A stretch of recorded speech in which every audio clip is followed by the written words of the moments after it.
going on, Fifth Fam? It has been a little over a week.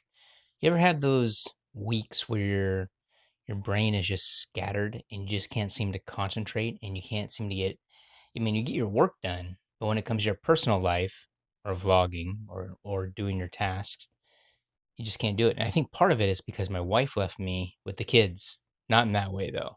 Yes, not in a bad way. She went to San Diego with my mother-in-law, her mother, as to a conference, and they thought, hey, why not two birds with one stone?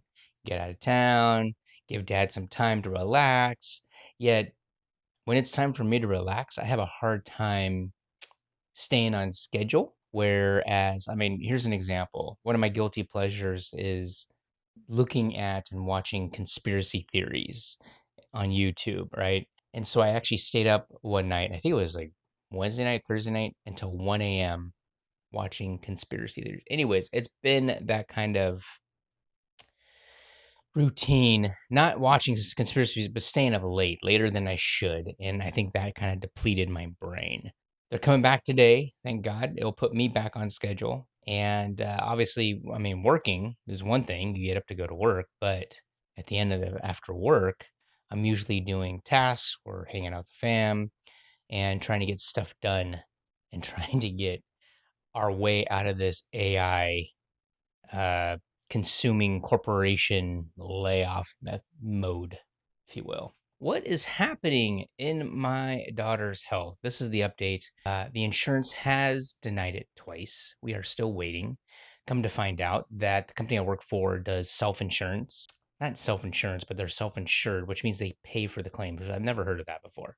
So I had to write a letter to the benefits manager, director, and go from there. And we're waiting to hear back from them if they want to have a conversation because this situation, autoimmune encephalitis, is not a common illness to be treated by IVIG, even though the doctor had recommended it, even though there's case studies out there that it actually works, just to reboot the immune system. So that's kind of the process we are in. So it's been what, 2 months, 3 months? So we're waiting for that.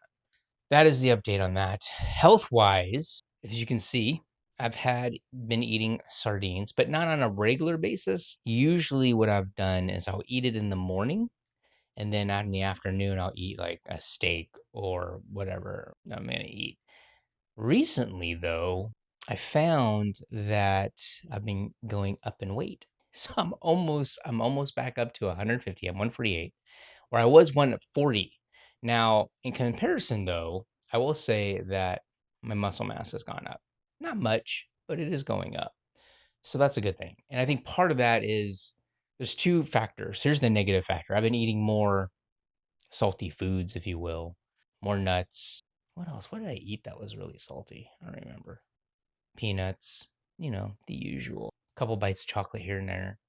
It's my week. It's my week off basically. So I'm getting back into it. And the other second part of that is that I saw a video diary of a CEO who had mentioned if you are the type who usually sits at work on the hour, every hour, maybe I should do it every 2 hours, but on the hour, if you're at home, do 20 squats. So I started doing that. But I incorporated push-ups, 20 push-ups, and as many pull-ups as I can. And at that point, when I first started this, I could barely do one. And back in the day, I could do like 10, which was good for me. But I think the goal, they said the standard, if you can do 20, you're pretty elite. So I thought, okay, I got to try to at least get up to 20.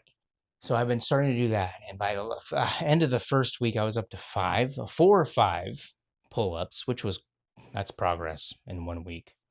But my knee, I can feel it in my knee. This is when you know you're getting old. My knees are kind of sore. But after the first week, I did feel it in my chest and my back, my arms, my elbows were sore. I'm still healing from that scooter crash. Luckily, my ankle, the scab actually fell off. So, anyways, we'll talk about that. We have some things we could talk about. The new pandemic is AI, and here's why. It is fear. It's causing a lot of fear in a lot of people. And it's getting to the point where people are saying, hey, if you don't jump in, you're going to lose. right? And there's a lot of talk about separating. There's always going to be a upper class, and all lower class are going to fail. And it's this chaotic thing. Obviously, this is coming from media. Obviously, it's coming from the news. Even the people who own AI companies. The thing about it is, the problem I foresee in things I've read is that AI is becoming kind of a cognitive outsource. A lot of people are starting to not think for themselves. I just watched something on John Oliver. I'll link that in the show notes about chatbots, AI chatbots, and how people are falling victim. I don't know if that's the right word. Falling into the usage of chatbots.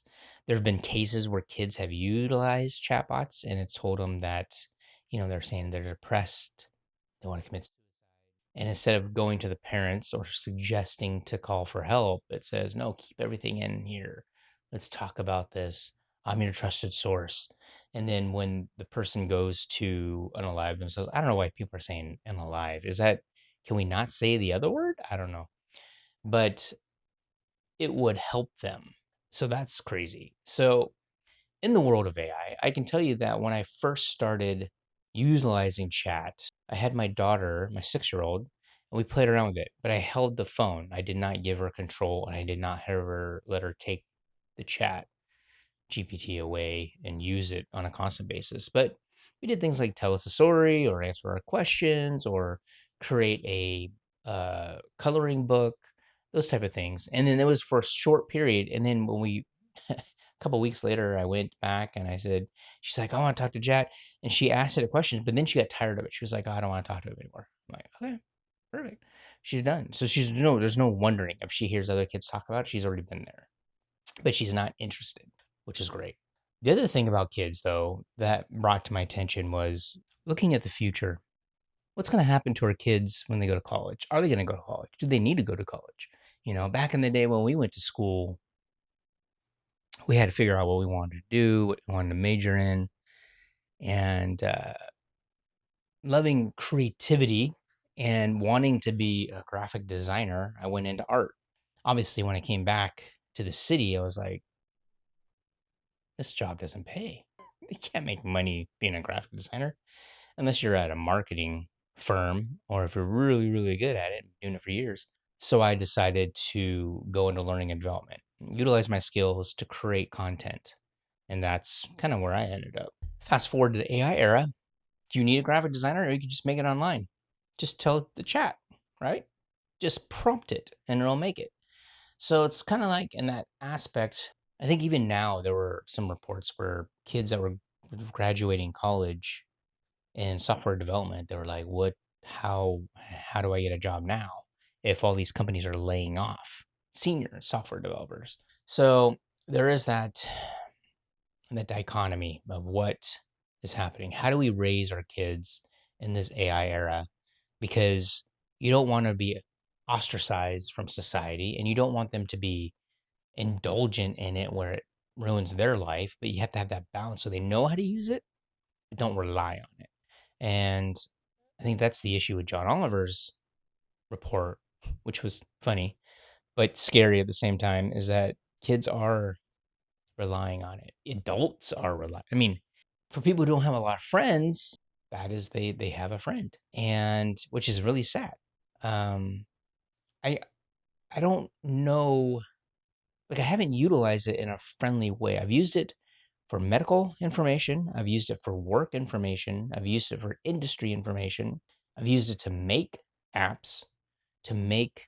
I built my actor friends a acting resume app where they just type in their info and it'll spit out an app or a resume for them. And they just hit print just to test it, see if I can do it. And it worked. I mean, I made some adjustments and I haven't gotten any feedback on whether, I don't know, people are using it.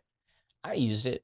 It worked great. So kind of one of those things is AI making us smarter or weaker? Like, are we losing that muscle? And what's happening into society?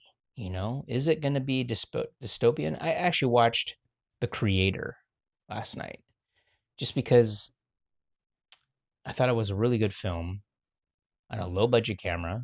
and I just wanted to see, and I did see some grain in the dark shadows and stuff, but it was a good story, and it was about AI. And one of the theme of it was this AI is going to help stop wars, not create them.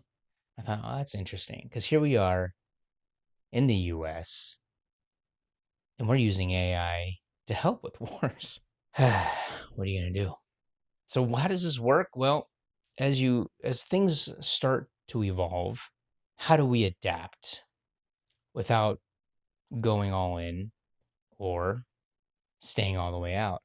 Leave me a comment in the notes. Are you in it to win it? Or do you care? Are you a denial person? Are you like, no, this is not it? I want to know, because part of me was thinking, for people who want to reboot their mentality in this industry, do you want me to teach you everything that I know? Should we go from there? And how do we get out of this corporate rat race? Because that's kind of my goal. That's my ultimate goal. If I can get enough discipline to go ahead and pursue something, to start something that I don't have to rely on. And that the wake up call is, I saw a post on LinkedIn. A woman who has been at a popular coffee company 13 years, grew in the company, helped develop the company, helped manage and mold and work on the ethics of the company. Laid off. That's it. Done. She's out, you know? And that's the last thing I mean, I was devastated being laid off after 7 years, but 13 years, I can't imagine dedicating that much time to an organization and then you getting cut. But it's not a good feeling. I think tech is an interesting topic because it's shaping everything that we do, right? You have, back in the day, it was exciting. So I grew up in the era of landlines, then cell phones started happening, and then you heard people pulling their landline out and saying, I don't need one, I got a cell phone. And it was in that transition where when I moved out, I think I had a landline once. But then after that, I was like, I don't need it. Because then you're paying for two bills, right? You're paying for that and your cell phone. And then the fear mongering. Oh, but you need a landline because if the cell towers go out, you don't have a signal, you need to be able to call 911. Fast forward, our household doesn't have a landline. I got a cell phone. So kids now, I think my nephew and niece have like a phone watch that's programmed just for kids to call their parents. Up on the horizon, what's coming up is smart glasses. These smart glasses, which failed in the beginning, Google Glass failed, right? This contact is driving me nuts. Google Glass failed. So they thought, well, the reason why it failed is because it looked weird. So let's build it into regular glasses that nobody knows, that just look normal. Yeah, we'll see what happens there. Think about it. When we came out with our cell phones, right? We had pinky problems, we had thumb problems, we had neck problems, we had vision problems, even from the cell phone because we're staring at it so hard.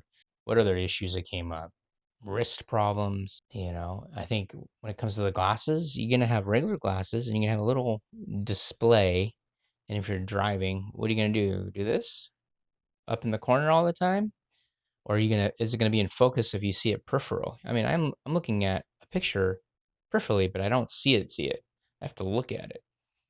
I think I foresee vision problems, definitely. I see privacy problems that will coming up because people are going to learn how to hack those things. If you're recording and it has a light, they're going to turn that light off. So, I guess the bigger picture is, are we beta testing humans in real time? Like, is that what's happening? So, anyways, as I alluded to in the beginning, one of my guilty pleasures is conspiracy theories, and I just think they're fascinating. And obviously, some of them are true, right? Just like the UFO UAP thing. So I remember being a kid in grade school and doing a book report on UFOs. I always thought that was an interesting topic, and I wasn't an avid reader. I didn't really enjoy book reports, but I think the thing that caught my eye is this book had pictures. It actually had photographs, and it said that A lot of they were cigar shaped, was how they describe it, or a disc, you know. But the interesting part is, I don't remember them ever talking about a triangle UFO in the book. Where yet today technology's evolved. Now we have triangles. So that's kind of interesting. It's an interesting fact that I was like, I didn't think about that then, but I'm thinking about it right now. The conspiracy theory is when the majority does not believe in that thing, and including the government. And I thought, well, that's interesting. So I looked it up. The definition of a conspiracy theory is an alternative explanation that claims a major event was the result of a secret plot by a powerful group. Now, I've thought a word because I thought it was interesting that I put that word in. It said often an evil plot by a powerful group. So that connotation really means that it's for harm. When people believe in conspiracy theories, they believe that people or a group of people, powerful entities, corporations are out there for our harm. Cigarettes, perfect example. When they came out with cigarettes, it's healthy for you. It'll help you lose weight.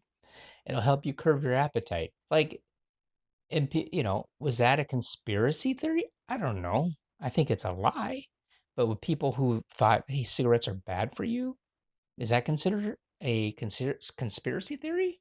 Because later in life it became true. So I think a lot of conspiracy theories that people have, you know, it's it's like what they say when you're watching a movie.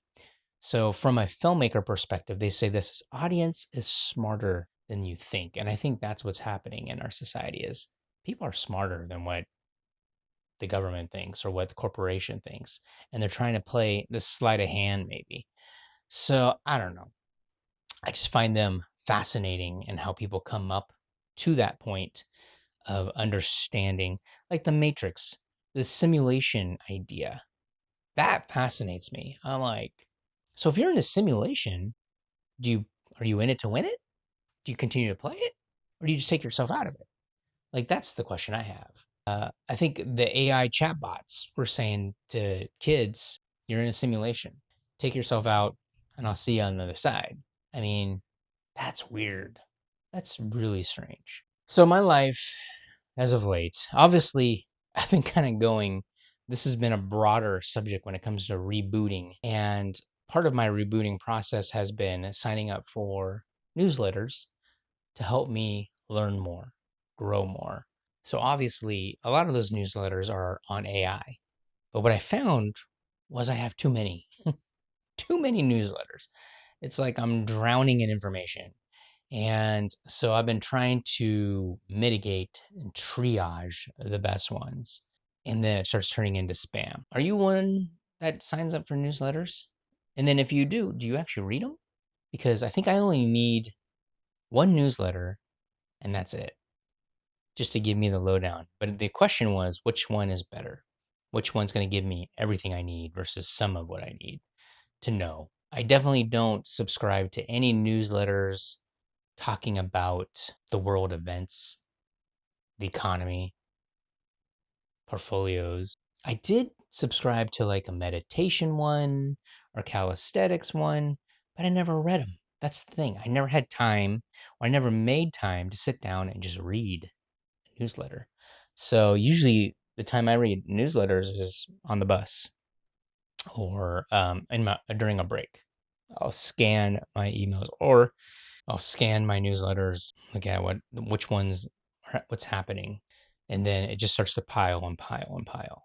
So that's kind of a weak spot for me. I want to talk about relationships, but I also want to I want to see because this channel is unique. I obviously started off as the dad bod trying to get back in shape. And now that it's starting to work, I want to focus on other topics that could help other people. So leave me a comment.